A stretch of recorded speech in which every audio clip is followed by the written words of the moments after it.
সৃজন নাট্যোৎসব 2022 আমরা শুরু করতে যাচ্ছি ললিত রক্ষিত মঞ্চে।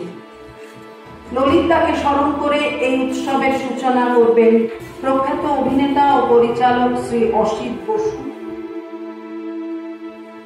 স্বপ্ন সৃজন সংগঠনের সভাপতি শ্রীমতী নুপুর বসু, সহসভাপতি শ্রী দেবাশিস ঘোষ, বিশিষ্ট শিল্পী শ্রী রঘুনাথ মুখার্জি,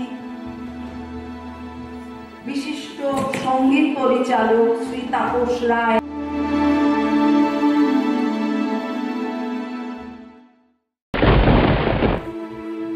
আজকে আমরা দুটি নাটক এখানে দেখব।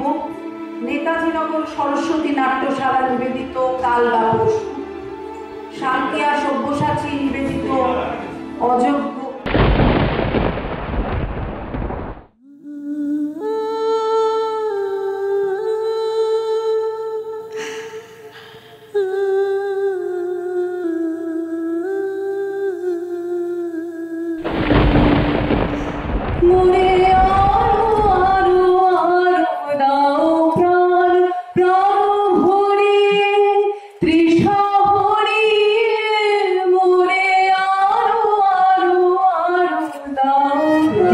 স্বপ্ন সৃজন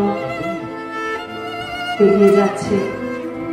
ধীরে ধীরে আমরা চতুর্থ নাট্যোৎসব উপস্থিত হয়েছি। এখন প্রদীপ জ্বালিয়ে এই উৎসবের সূচনা করবেন শ্রী অসিত বসু।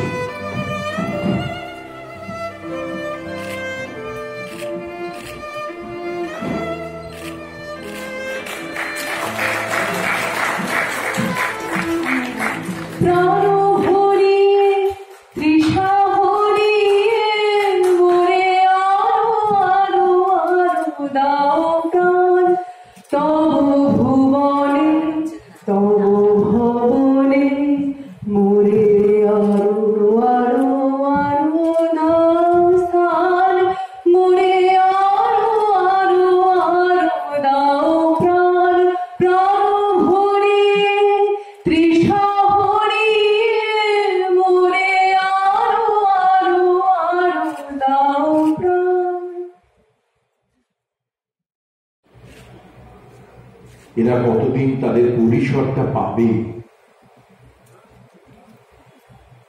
সামনের অন্ধকারটায় খুবই দুশ্চিন্তা।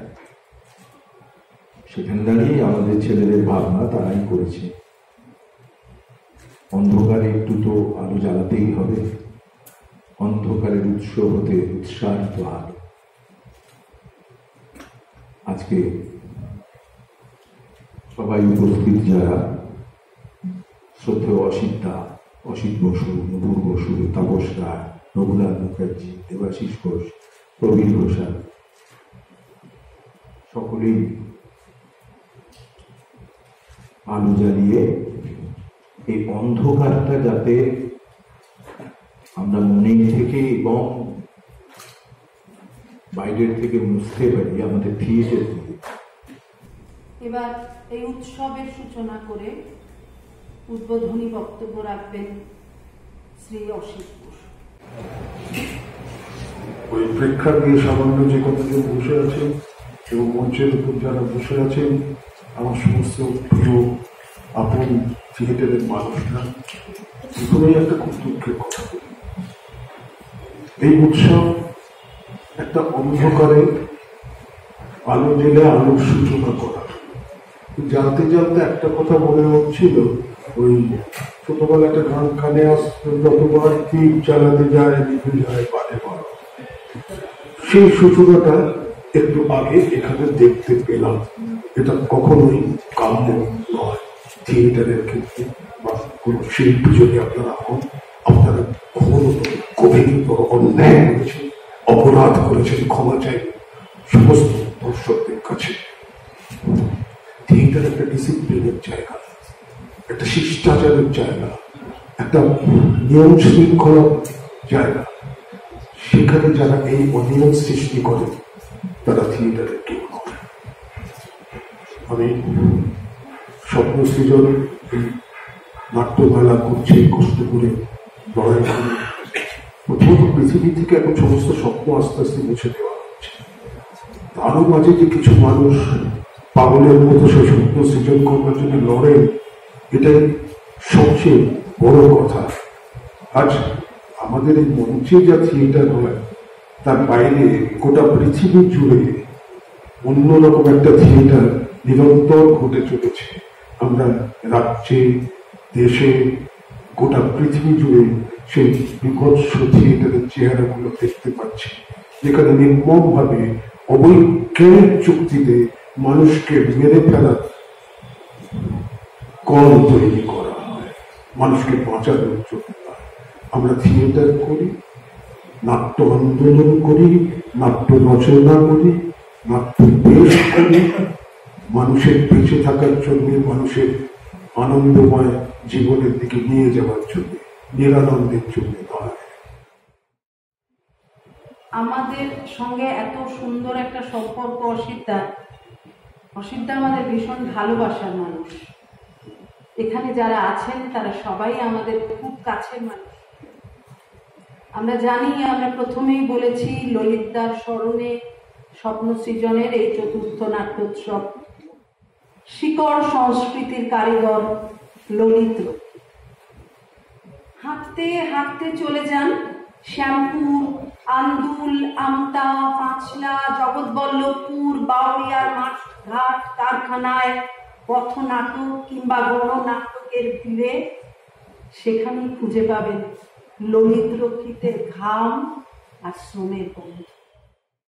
আমি বলছি উপবিষ্ট সকলকে এবং সামনে যারা আছে সবাইকে শ্রদ্ধা ও ভালোবাসা জানিয়ে আমি একটা কথা বলব, যা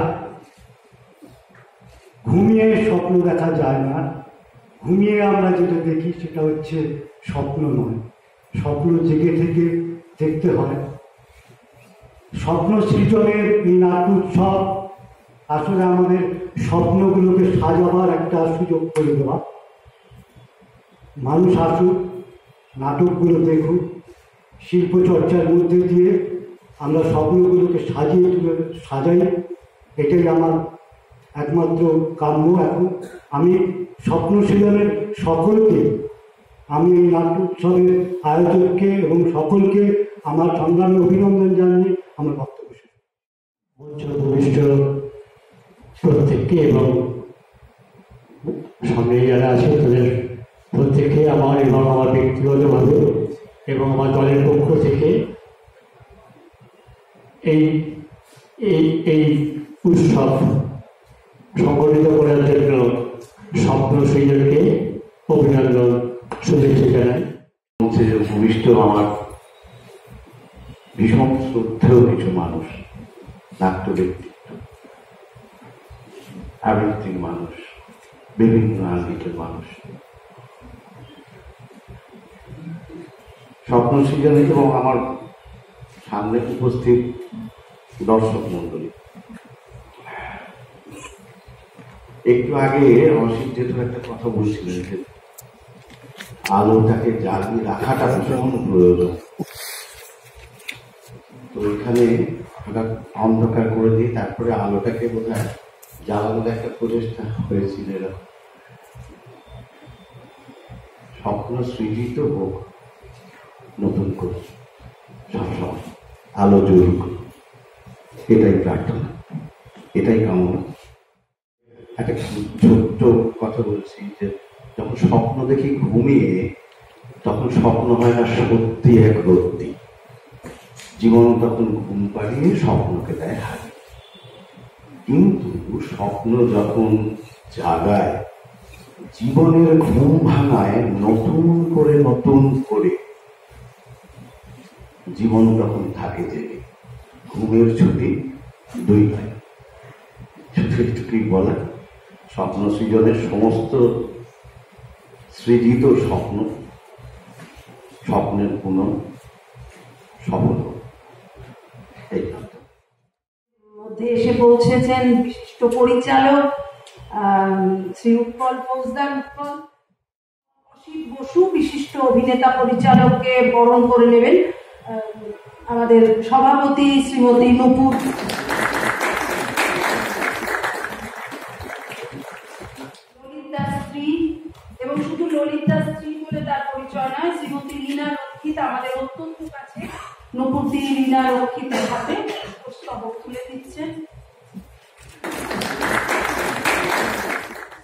উৎপল ফৌজদার আমাদের অত্যন্ত কাছের, এবং উৎপল আমাদের সবসময়।